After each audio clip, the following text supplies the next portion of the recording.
Break Fix's History of Motorsports series is brought to you in part by the International Motor Racing Research Center, as well as the Society of Automotive Historians, the Watkins Glen Area Chamber of Commerce, and the Argetsinger family. Formula A, the SCCA's Gift to the World, by Trevor Lister.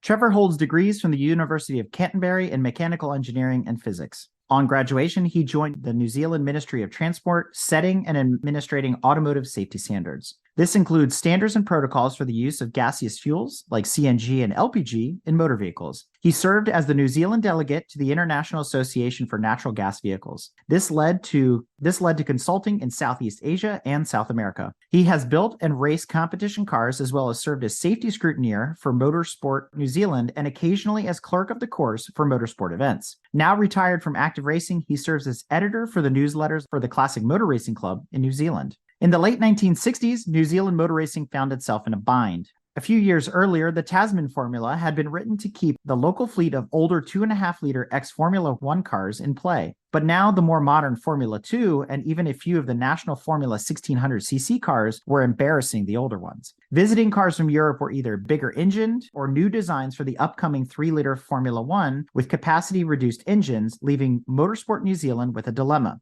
Whichever way you looked at it, it was going to be expensive. The SCCA appeared to have come to the same conclusion, with a 1967 amendment to their Formula A allowing stock block engines. The gate was open for others to do the same. At the last SCCA race of 1968, SCCA teams were approached by the New Zealand delegation to demonstrate their cars in New Zealand. 4 teams took up the challenge, and the Kiwis liked the look of it. Within the year, Formula A was a mainstream category with championships for it unfolding in Europe, South Africa, and the Tasman countries. This presentation looks at the nitty-gritty of that first Kiwi Formula A race as seen through the eyes of the presenter in 1968.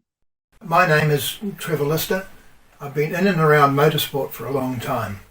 In 1968, I was a lad of 19 at a brand new track in the then small town of Mount Maunganui. I had a job to do, setting up the dummy grid and getting the cars out to the start line in good order.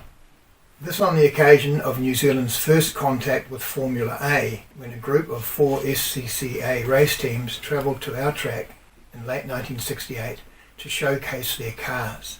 This is my first-hand account of that visit, with a bit of help from some photographs that had languished, thought lost, in a box in a closet for 60 years before re-emerging and giving me the impetus to prepare this paper.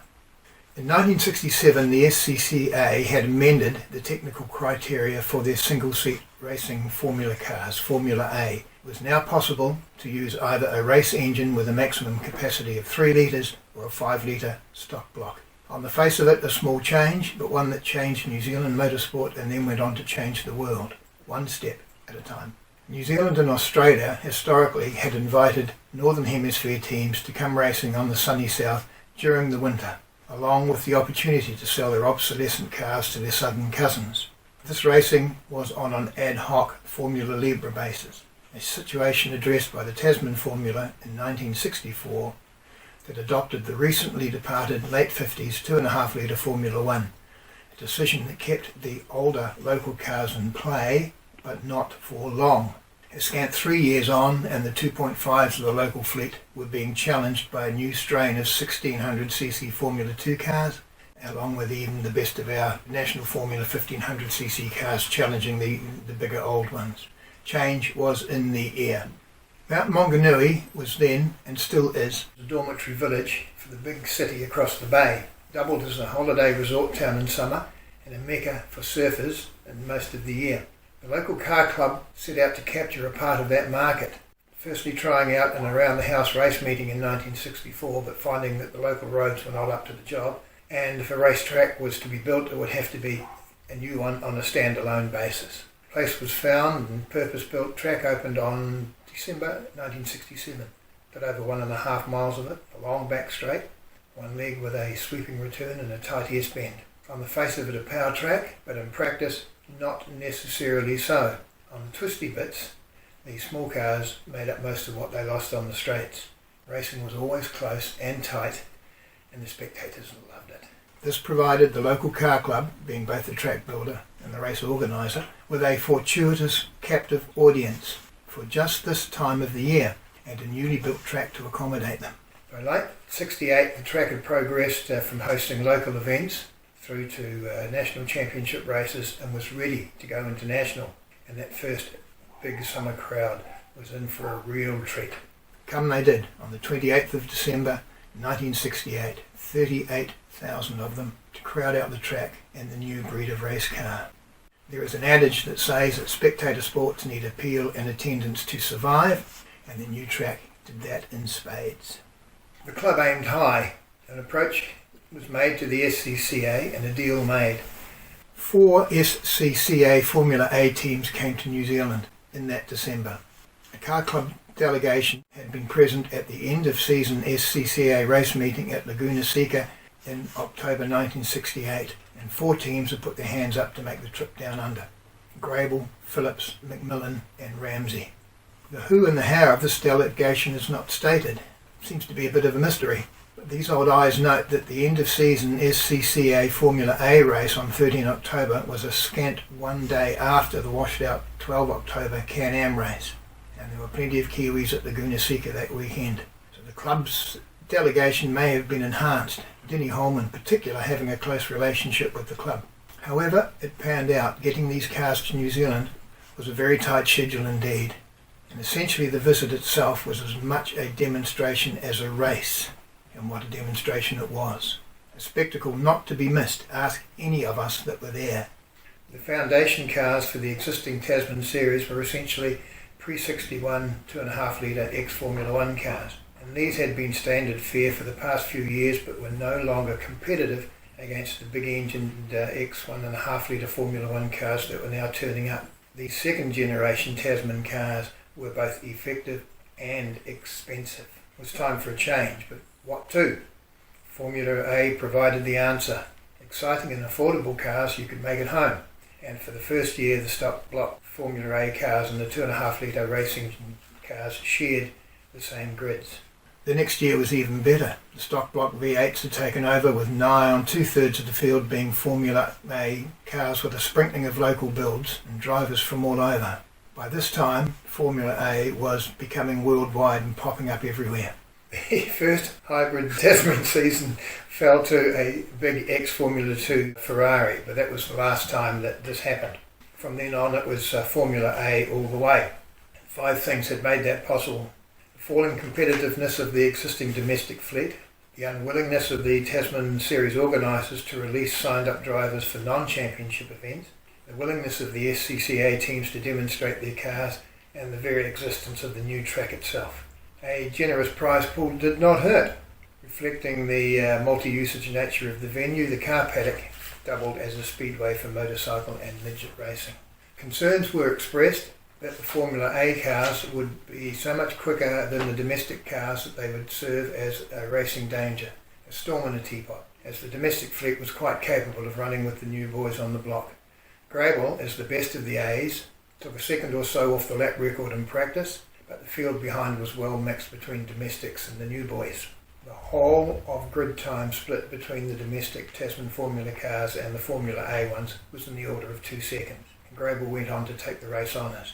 But second place went to a 1600cc Formula 2 car. And the best years of Kiwi Motorsport were about to begin.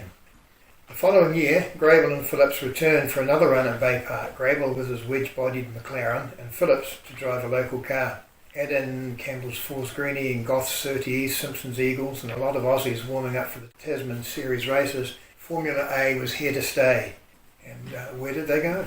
3 of the 4 68 cars went home, but the ISART stayed for a little while. It had been damaged in a late race incident. Repairs were made locally, and the car reappeared in late September 1969 in time for a couple of shakedown races before rejoining its buddies at the next big Bay Park meeting, again in late December.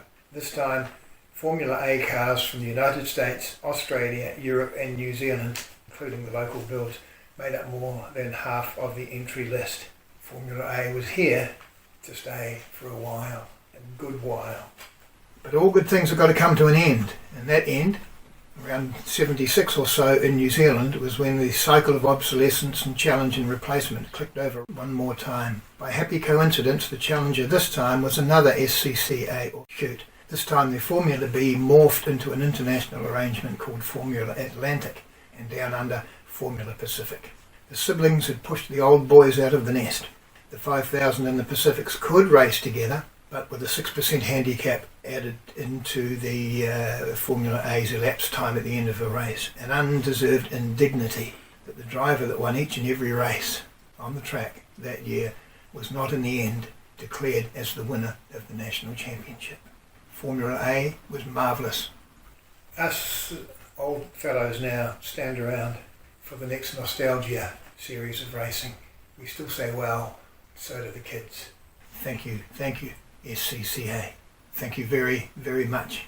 This episode is brought to you in part by the International Motor Racing Research Center. Its charter is to collect, share, and preserve the history of motorsports, spanning continents, eras, and race series. The center's collection embodies the speed, drama, and camaraderie of amateur and professional motor racing throughout the world. The center welcomes serious researchers and casual fans alike to share stories of race drivers, race series, and race cars captured on their shelves and walls and brought to life through a regular calendar of public lectures and special events. To learn more about the center, visit www.racingarchives.org. This episode is also brought to you by the Society of Automotive Historians. They encourage research into any aspect of automotive history. The SAH actively supports the compilation and preservation of papers, organizational records, print ephemera, and images to safeguard, as well as to broaden and deepen the understanding of motorized, wheeled land transportation through the modern age and into the future. For more information about the SAH, visit www.autohistory.org.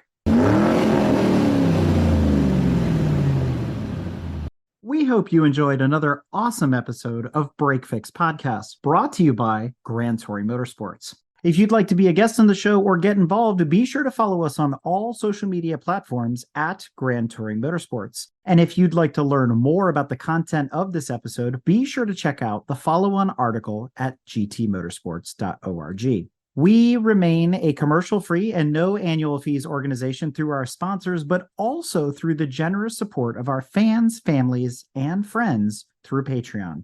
For as little as $2.50 a month, you can get access to more behind-the-scenes action, additional pit stop minisodes, and other VIP goodies, as well as keeping our team of creators fed on their strict diet of Fig Newtons, Gummy Bears, and Monster. So consider signing up for Patreon today at www.patreon.com/GT Motorsports. And remember, without you, none of this would be possible.